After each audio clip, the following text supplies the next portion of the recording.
नमस्कार साथियों, आप सभी साथियों को बहुत बहुत शुभकामनाएं जिनका भी हाईकोर्ट एलडीसी रिजल्ट में चयन हुआ है। आप सभी लोग बार बार कमेंट के माध्यम से मुझसे जानना चाह रहे हैं कि सर ये पोस्ट में बढ़ोतरी हो सकती है क्या। दूसरा, सभी पूछ रहे हैं कि ये रिजर्व जो कैंडिडेट्स हैं जिनके रोल नंबर नीचे आए हैं इनका क्या मतलब है, इनको भी डीवी के लिए बुलाया है क्या, डॉक्यूमेंट वेरिफिकेशन के लिए। और साथ में मैं इस वीडियो के माध्यम से आप लोगों को बताने वाला हूं कि डॉक्यूमेंट वेरिफिकेशन में कौन कौन से वीडियो की रिक्वायरमेंट है।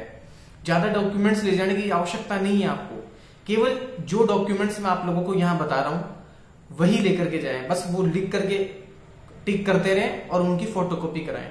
और चौथा, मैंने थंबनेल में जो आप लोगों को बताया है अभी कि नोट्स नंबर 2, 3, 4 इनको मैंने विशेष बताया कि इनका ध्यान रखना, ये आप लोगों को सिलेक्शन से दूर लेकर के जा सकता है।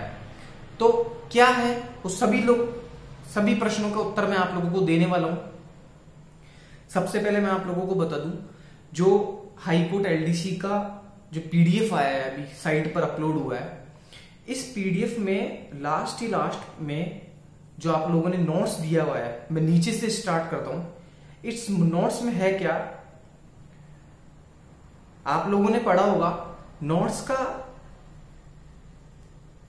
5 इसमें नोट्स के अंदर पॉइंट दिए हुए हैं। इसमें से जो दूसरा नंबर का पॉइंट है, in absence of required original documents the candidate of such candidate shell be rejected. मतलब यदि आपके पास में एक भी डॉक्यूमेंट की कमी रही तो आपको रिजेक्ट कर दिया जाएगा। इसलिए सारे के सारे डॉक्यूमेंट्स जो भी मैं आप लोगों को बताने वाला हूं उनको आप कलेक्ट कर लेना। तीसरा जो पॉइंट्स है वो ये है, no request for any change in the date, time and venue for the document verification shall be entertained in case any candidate fail to appear for the document verification as per the above schedule, his her candidature for the requirement shall be rejected. मतलब जो date time है वो venue वो सब वही का वही रहने वाला है। यदि कोई कैंडिडेट वहां पर अपीयर होने से फेल होता है, इधर उधर हो जाता है, तो हाईकोर्ट प्रशासन की कोई रेस्पॉन्सिबिलिटी नहीं रहेगी और आपको रिजेक्ट कर दिया जाएगा। ऐसे ही जो 4th पॉइंट है ये बहुत काम का है। ये इसमें लिख रखा है, further if any candidate tries to influence the recruiting authority in any manner he she may be disqualified for recruitment. मतलब कोई भी कैंडिडेट यदि वहां पर जो डॉक्यूमेंट वेरीफाई कर रहे हैं उनको इन्फ्लुएंस में लेने का प्रयास करेगा, ऐसी कोशिश करेगा उनको प्रभावित करने की अथॉरिटी को, तो ऐसे कैंडिडेट को रिजेक्ट कर दिया जाएगा। तो ये 5 में से ये 3 पॉइंट बहुत काम के हैं और आप लोग बिल्कुल इनकी अनुपालना करना अच्छे से। हम आगे चलते हैं। डॉक्यूमेंट वेरिफिकेशन के लिए आपको कौन कौन से डॉक्यूमेंट्स की आवश्यकता है।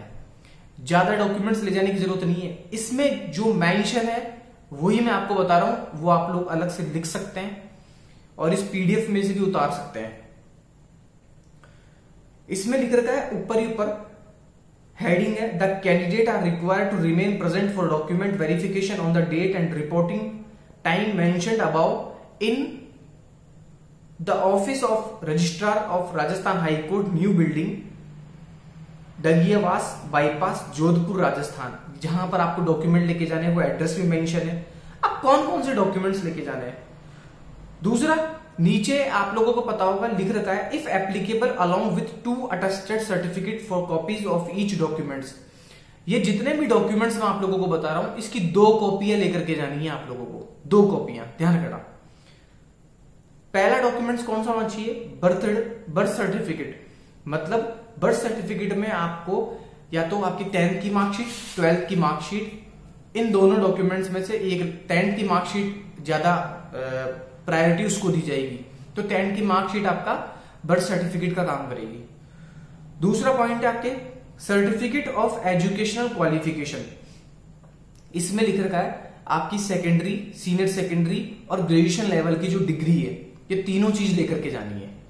फिर लिख रखा है इसमें सर्टिफिकेट रिलेटिंग टू कैटेगरी, मतलब आपकी कास्ट को प्रूफ करने वाला सर्टिफिकेट चाहिए। अब इसमें जो पॉइंट है ये काम के हैं आप लोगों को, अगर इसको आपने ध्यान से नहीं सुना तो आपको रिजेक्ट कर सकता है, ध्यान रखना आप। इसमें ए है थर्ड नंबर के पॉइंट में, OBC MBC non creamy layer certificate issue not prior to 1 year from the last date of submission of the application form 22 सितंबर 2022। मतलब आपके पास में जो ओबीसी एमबीसी का नॉन क्रिमिनल सर्टिफिकेट है, वो फॉर्म भरने की जो लास्ट डेट है ना 22 सितंबर 2022, यहां तक की डेट का होना चाहिए। इसका ही बी पॉइंट है, in case OBC MBC non criminal certificate is issued between 22/9/2019 and 21/9/2021 an affidavit in prescribed format along with caste certificate has to be produced. अगर आपके 22/9/2019 से लेके 21/9/2021 के बीच का सर्टिफिकेट है आपके पास में, तो आपको एफिडेविट देना पड़ेगा। और यदि इनसे पुराना है 22/9/2019 से पहले का है तो आप रिजेक्ट होंगे, ध्यान रखना। तो 22/9/2019 से लेके 21/9/2021 का बीच का होना चाहिए, तो आपको एफिडेविट देना पड़ेगा।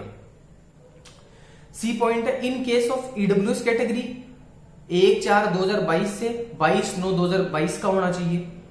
और अगर इसी का डी पॉइंट है कि in case income and assess certificate issued between 1/4/2020 और 31 मार्च 2022, तो आपको एफिडेविट देना पड़ेगा।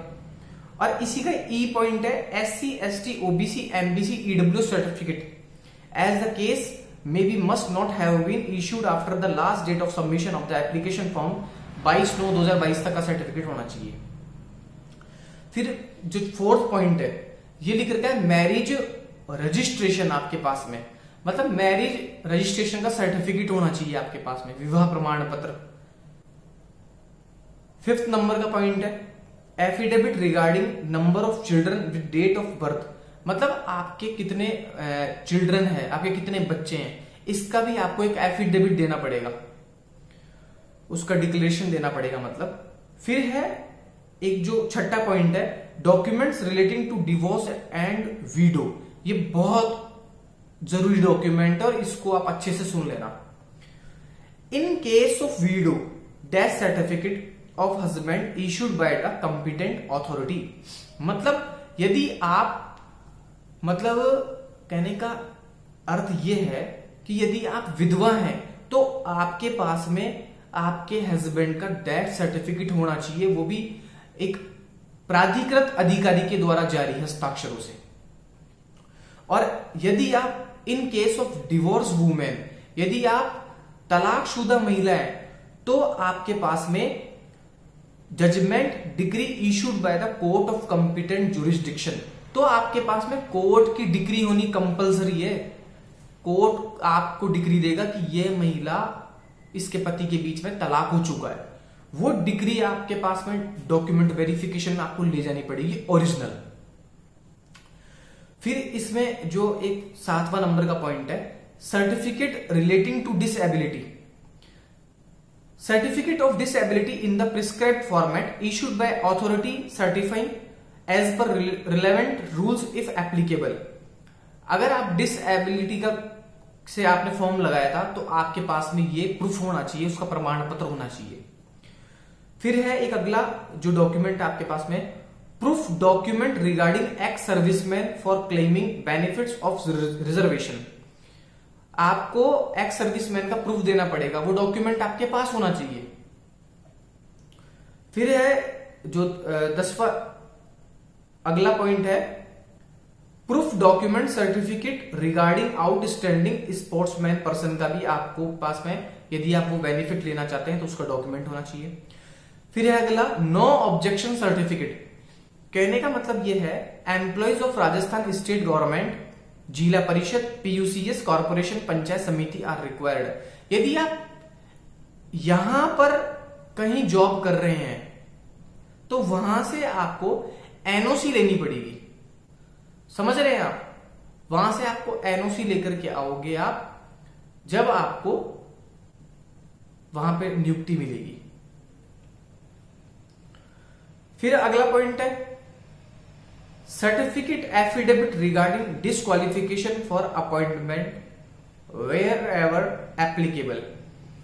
ये पॉइंट काम का है, यदि आप मान लो कहीं पहले से जॉब करते थे, ऑलरेडी एम्प्लॉय हो गवर्नमेंट, वहां पे आपके ऊपर कोई क्रिमिनल केस चल रहा है या आप डिसमिस हो गए, आपको सस्पेंड कर दिया, तो इसका भी आपको प्रूफ लेकर के आना पड़ेगा कि मेरे को वहां सस्पेंड कर दिया गया है, अब मुझे कोर्ट के द्वारा केस चल रहा है या ये कोर्ट केस फ्री हो चुका, तो आपको इसका भी प्रूफ लेकर के आना पड़ेगा। फिर एक आपके पास में करेक्टर सर्टिफिकेट है,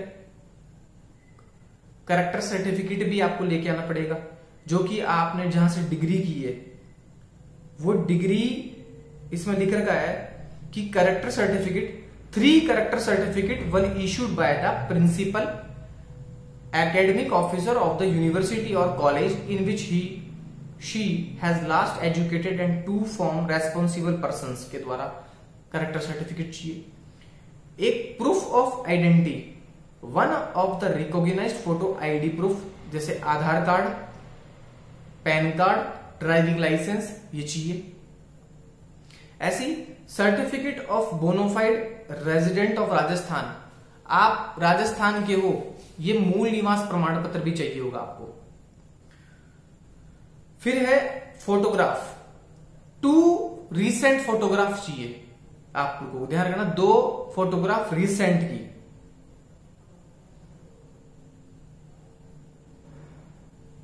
तो ये डॉक्यूमेंट वेरिफिकेशन के लिए काम की चीज है। अब करते हैं अगली बात। आप लोगों को पता होगा ये डॉक्यूमेंट जो वेरिफिकेशन है, इसमें आप लोगों को बुलाया है 2846, मतलब जो 28,2846 स्टूडेंट्स है, इन लोगों को बुलाया है। जैसे फर्स्ट बुलाया 27/6/2023, आपका डॉक्यूमेंट वेरिफिकेशन जो होगा 27 जून 2023 से 2 जुलाई 2023 के बीच होगा। तो 27 जून को तो बुलाया है 9:30 बजे, 1 से लेके 250 कैंडिडेट, ये आप पढ़ लेना लगातार। कुल मिला के ये है जो आपके 1 से लेके 2846 बच्चे हैं, इन्हीं को ही बुलाया है। बाकी जो जितने भी हैं रिजर्व कैंडिडेट्स, इनका क्या होगा, प्रश्न ये है। तो इनका ये होगा मित्रों, जब सपोज करो कोई डॉक्यूमेंट वेरिफिकेशन में फेल हो गया, रिजेक्ट हो गया, तब ऐसी स्थिति में ये जो रिजर्व कैंडिडेट्स है, इन लोगों को बुलाया जाएगा। दूसरा, आप लोगों को पता होगा ये जो अभी जिन्होंने रिट लगाई थी पहले, उनको पास तो कर दिए, इसमें रिट में नाम तो आ गया, लेकिन अभी उनको अपॉइंटमेंट नहीं दी जाएगी। समझ रहे हो आप लोग? तो भविष्य में उनके फेवर में यदि आता है केस, तो उनको भी रिजर्व में से उठा के नियुक्ति दी जाएगी। ऐसे ही आप लोग पूछ रहे थे कि सर क्या पोस्टिंग बढ़ेगी, क्या पोस्ट बढ़ सकती है क्या? तो इसका जो पीडीएफ का 115वां पेज है, उसमें आप पढ़ सकते हैं, स्पष्ट मेंशन है कि जितने भी डिस्ट्रिक्ट कोर्ट्स है वहां से प्रोविजनली डिमांड आ चुकी है, और जिन उनको जहां जहां एम्प्लॉयज की आवश्यकता है, इसकी राजस्थान हाई कोर्ट के पास में डिमांड आ चुकी है कि हमें आवश्यकता है।